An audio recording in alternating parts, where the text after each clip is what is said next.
Hello, everybody, and welcome to another episode of Reality Derby. I am Marcus James Dixon. And I'm Denton Davidson, and we are talking Traitors today. The chaos continues. These last two episodes that aired on Thursday are two of my favorite, I think, of all time. It's like people are offended. There's fighting. It is glorious. And we are recording this before we can see the outcry on social media, and I'm picturing there's going to be a lot of angry people. I hope not. If you are, just pick yourself up off the ground and get a hold of yourself. It's not that serious. We are also going to talk to Rob Cesternino, who was kicked off last week on The Traitors. He was one of my favorites from Survivor. He has a huge fan base. Should we go to that interview now and then come back and talk Traitors? Gone too soon. So yeah, let's hear from Rob. Well, we are here with the one and only Rob Cesternino, who was just cruelly murdered on The Traitors season 4. Rob, let's join a conga line together. No, conga. Listen, anytime you're at a party and somebody says the conga line, hide. That's the move. Traitors or not. Reality TV fans were so excited to see you back on a competition show. Going back, what was your initial reaction to getting that call that you'd be on The Traitors?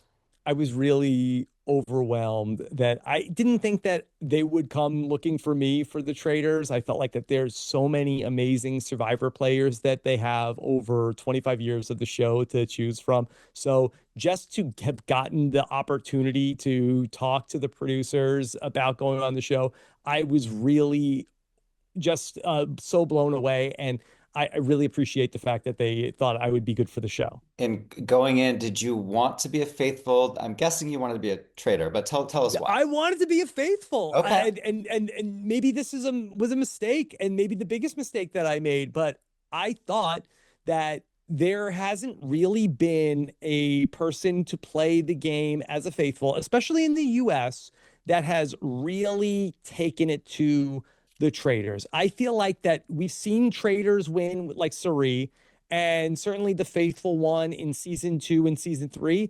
But I think a lot of times the Traitors implode, and by proxy, we see the faithful win. And I really wanted to have a shot to be one of the first faithful to really flip the game around and go on offense against the Traitors. I think Ian sort of said something similar. Like he wanted to shake up the faithful aspect of the game. Yeah. Ian said he wanted to crack this faithful game open like a big juicy nut. And I agree. I think that so much of the show is focused on the Traitors and what they're doing. But I think that there is a lot of strategy that can still be figured out of how do you play this game as a faithful. And I believe you're the first person in Traitors history to realize a murder in plain sight was happening. What tipped you off? Was it before the conga line, or was there something else that we didn't see? So the conga line was definitely a big red flag, but the fact was it was getting very late, and I watched so many episodes of the show and all the international versions, and you have a round table, and then it seemed like they have a drink and they go to bed. And even though it was our first round table, I'm like, this night is lasting a very long time. When are we going to bed? And then I just started to think oh, wait, you know what? It's early enough in the season. This could be one of those nights where they do a murder in plain sight. And I just thought that, okay, maybe the Traitors are doing something right now. And so I need to really just watch my step. And then I went to go alert some of my friends in the castle, like Tiffany. And then it was at that point that I heard the most weird of things happening, a conga line. And so I really thought that was going to be a big part of it. Do you have any ill feelings toward Donna Kelsey for putting you on the short list? And then the Traitors obviously took the I don't have any shot. hard feelings. I don't have any hard feelings towards Donna Kelsey. I think that Donna Kelsey might have been a little bit in over her head. She got a lot of heat at that first round table. I think out of desperation, I think she was trying to frame Michael Rappaport. And I haven't talked to her, so I don't know what was going through her head. But I think her logic was, oh, Rob voted for Michael Rappaport, so this will help frame Michael Rappaport. Even though Donna and I thought had a very good relationship, I was trying to help Donna in the challenges. And Donna's in her 70s, and thought it was really cool that she came out to go do this experience. And so I thought we had a good thing going, but I think that her back was really against the wall, and Jam Jam had a shield. So I think she was just looking for a couple of people in me and Monet who voted for Michael to try to set up Michael Rappaport might have killed these people, and he's the traitor to look at, not her. For the first time on the US show, there are no gamers, no Big Yeah. Brother traitors, no Survivor traitors. Is that surprising to you? And what do you think of that decision? It was surprising to me. I didn't think that they would do that. I thought that maybe you would have just one instead of two and three like we've had in the past, but I was very surprised that it was zero. And I think that it was a smart decision on the part of the show because I think now the meta is completely blown up. I think in season 5 they could do anything, and it's not like that you could be Michael Rappaport and say, there's 5 freaking housewives, there's 5 freaking gamers here. One of them's got to be a traitor. So I think that it was a smart move for them to make, but I just wish that they did it in a different season. What did you make of the outpouring of love from the reality TV fandom after your murder? There was a lot of support for you. Marcus, I really didn't know what they were going to show. I knew what happened. I didn't know what the show was going to show people, and I didn't know how it was going to be received. And I was really worried people were going to say that I flopped on the Traitors, and I thought I screwed up and did a bad job. And I could have never expected the outpouring of support that I've gotten over these last couple of days. And it's been really moving. And it's just been such a cherry on top of this amazing experience.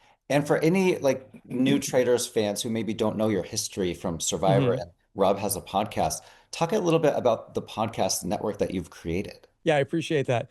I started Rob as a podcast back in 2010, and it is a place for the fans and the players to come together around these shows that we're all so passionate about. And so I really try to think of it as like the ESPN of reality TV, where we break down all of these competition reality shows, who made the best moves, and we try to interview all of the different players. And then we have this really amazing community of fans who are all as passionate about the shows. And you have a book coming out, I heard a rumor. Yes. Tell us about yes, that. I've written a book. It's called The Tribe and I Have Spoken. And with the 25th anniversary of Survivor and obviously season 50 coming up, I really wanted to try and tell the story from my vantage point of being the fan, turn player, turn podcaster and historian of how did Survivor go from this phenomenon that was on TV in the year 2000 in Borneo to ultimately where it is in the new era heading into Survivor 50? And so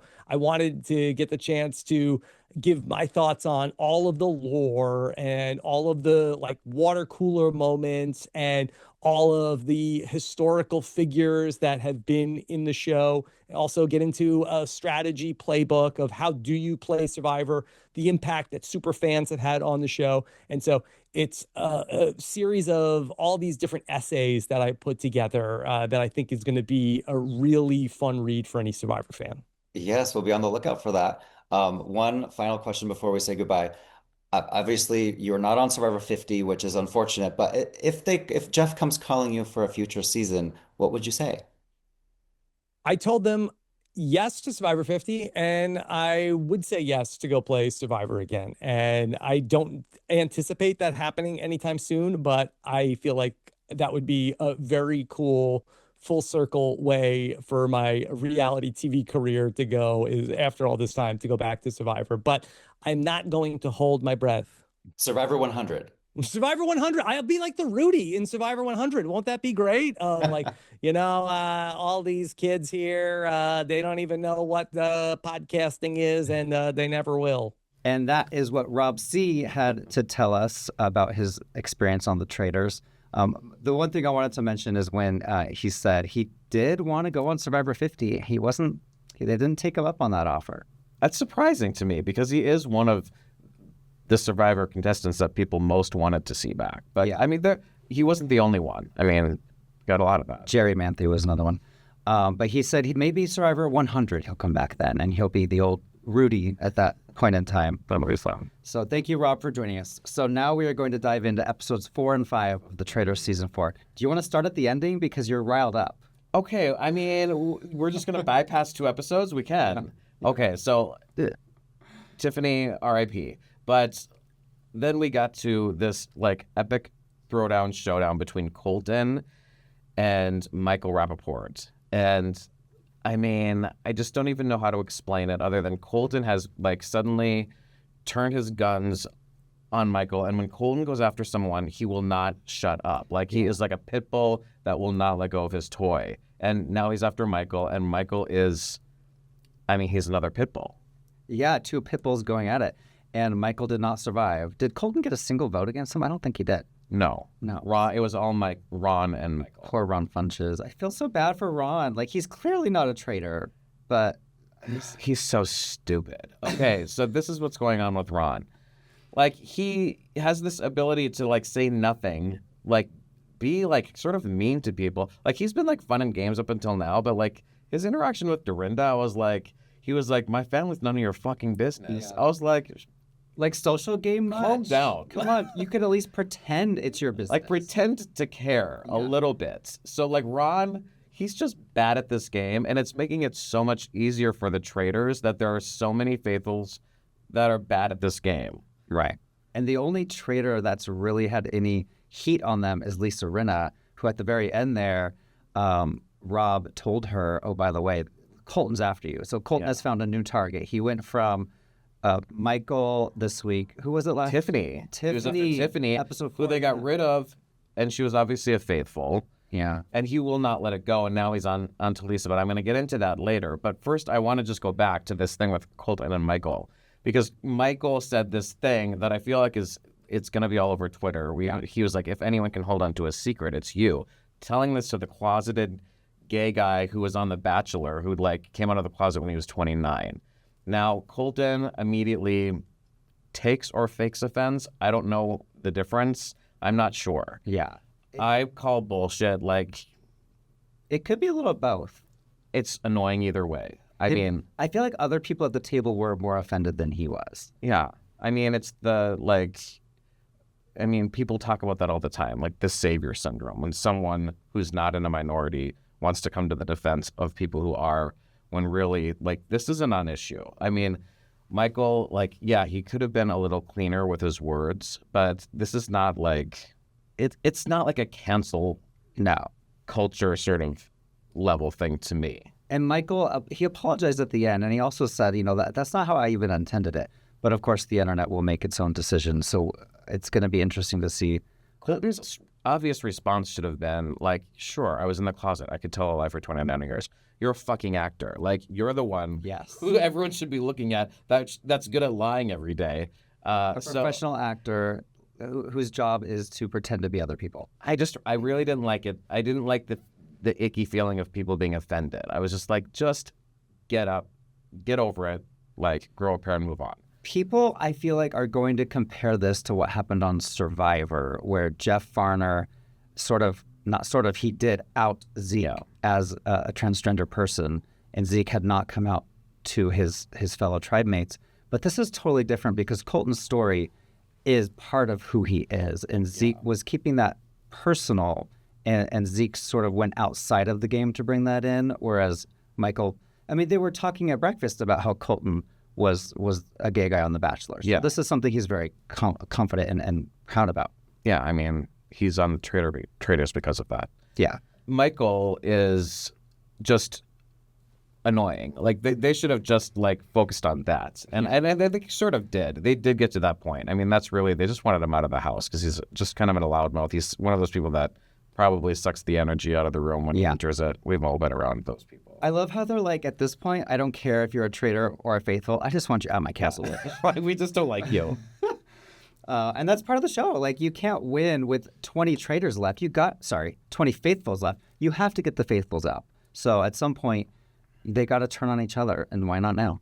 And Ron, meanwhile, has been skipping along by because they can't keep a focus on one, which is to the benefit of Ron, who's not even it's funny because they're all like going after a target, but they're all wrong. So now Kristen Kish, she's like, oh, it is Colby, like, for sure, or Colton.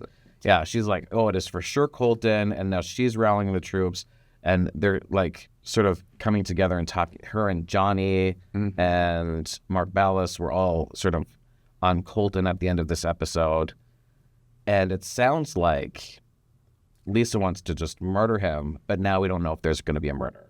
I'm thinking not. No, I don't think so. But I guess we'll see what happens. So yeah, now Lisa is under fire, and the last time she was under fire was with Monet Exchange, R.I.P. Monet. Somebody whispered to her, Candace whispered to her, hey, Monet thinks you might be a traitor. And so Monet dead the next day. Is Lisa going to kill Colton now the next time that she can? Probably. Yeah, I mean, I'm sure. Or is that too obvious? Well, I think it's too obvious because she said she wants to do it, and that makes me think there's not going to be a murder, and she's not going to be able to do it because they want the drama to continue. So, like, part of me would like to see her, just like slit some throats, but the other part of me is like, I kind of want Colton to stay around and keep causing the drama. Colton, I feel like he thinks of himself like a traitor hunter, like Dylan Efron last year, and he did get Donna Kelsey, Colton did. But then he was wrong with Tiffany. He was wrong with Michael. So is he a traitor hunter? I feel like it's one traitor out. I don't think so. I mean, he's going after Lisa. So, like, he's right again. But how many shots can you take? You're going to eventually hit Eventually you're going to. I will say the one person who I'm turning around on is Rob. I like Rob. Yeah. I didn't know who he was. I'm not a Love Island person. When he was named a traitor, I was like, boo, like, give me someone better. I'm kind of into him right now as a traitor. Like, he's a little fun, and I love that he's protective of Lisa. And these traitors as a group are so much better than last season. They have each other's backs. Did you like his overalls at breakfast? Yes. And Johnny's like, he's so hot, I can't even look at him.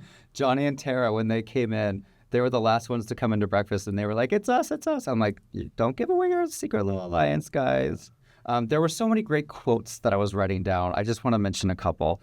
When Monet was murdered, he said he's going to be a faithful ghost now, and he said there's going to be ectoplasm on all these hoes. We needed more of Monet. I'm so sad Monet has left. The drag queens just cannot stick around. I know. My favorite was when Carolyn was murdered, she took her mask off, and she looked at Lisa and goes, Renna, you bitch. And then and she goes, I thought we really bonded. And Lisa goes, too bad. Back to Dubai you go. That was cutthroat. Like, Lisa is the type of person who, if you hold the door open for her, she does not say thank you. And this is the perfect example of that in real life. Don't get over it. I'm never getting over it. And then Candace, she did not want to get into that fountain. She did not want to touch the water. She's like, who's going to take care of my coochie if it gets wet? I don't know how to spell coochie, by the way. I had to Google it. Oh, really? Yeah, I mean, there were some really sort of great moments in this episode. And it's going to be interesting where they go. Jam still, to me, is like the worst faithful I've seen in a long time. He looks so guilty constantly. Like, I don't know what's up with him, but I'm worried for him and his game. Oh, my other thing was Alan's greeting when he walked into brunch and he goes, good morning, my little coffin dodgers. I loved that. So good. Alan is on fire this season. I feel like we see that every season, but especially this year. So in the episode 4 challenge, when they have the spears and they're like putting them on fire and it eliminating people, their shields, ruining their shields and their chances of safety. They were screaming those names. Tiffany shouting, Monet, as she took him out of the challenge. Michael Rappaport shouting, Tara, Tara, Tara, over. As he ran back into the woods. So good. We need more of this just outlandish camp. I need Tara and Johnny to come alive for me. I know there's so much potential, and I kept saying that when I was excited for them to be part of the cast, and like, they need to unlock. Like, I need Johnny and Tara to come alive for me here. They are both still in it, so we will see that happen, I'm sure. Eric with the magical ears. Eric heard Tiffany. He heard Tiffany's laugh, and she wasn't even there.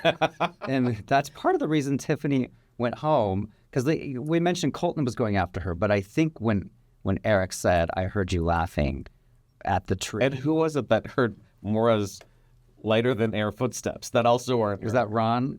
Yeah, Ron. Ron, yeah. So, Tiffany, the one thing I would say is when people make it personal and they say, I need this money for my family, that's when I kind of check out. But I know she was doing that to try to sway some of these emotional players, and unfortunately it did not work. Yeah, I'm not into it. I would just be like, sorry for your kid. But yeah, I'm sad to see her go. Another gamer gone. Who does that leave? Jam Jam? Is that it?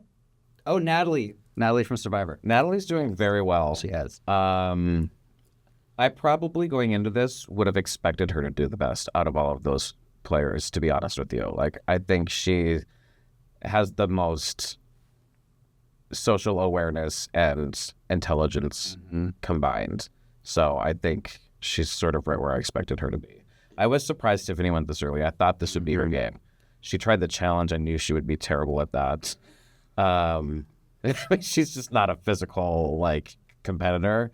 But I really thought she would be like a top contender in this. And Natalie's the type of person who will ask you right to your face, like, are you a traitor? And I love what Tiffany was sitting next to her when she did that. And she's like, Natalie, what does that prove? And I get Tiffany's point. Like, everyone's going to say no. But I guess maybe she's looking for like a flutter of the eye or something. Yeah. I mean, it does help. Like, you can tell when you say something to someone's face if they're lying to your eye, like how they react. Is there anything else we should mention before we say goodbye for this week? I don't think so. I think we're just waiting to see if Colton gets murdered in the night. Other than that, or if there's even a murder. It's either Colton or bust, because they didn't even really sound like they were thinking about anyone else, which makes me think there's just not. Yeah. Well, I guess we will see you next week when we will recap yet another episode of The Traitors Season 4. Goodbye.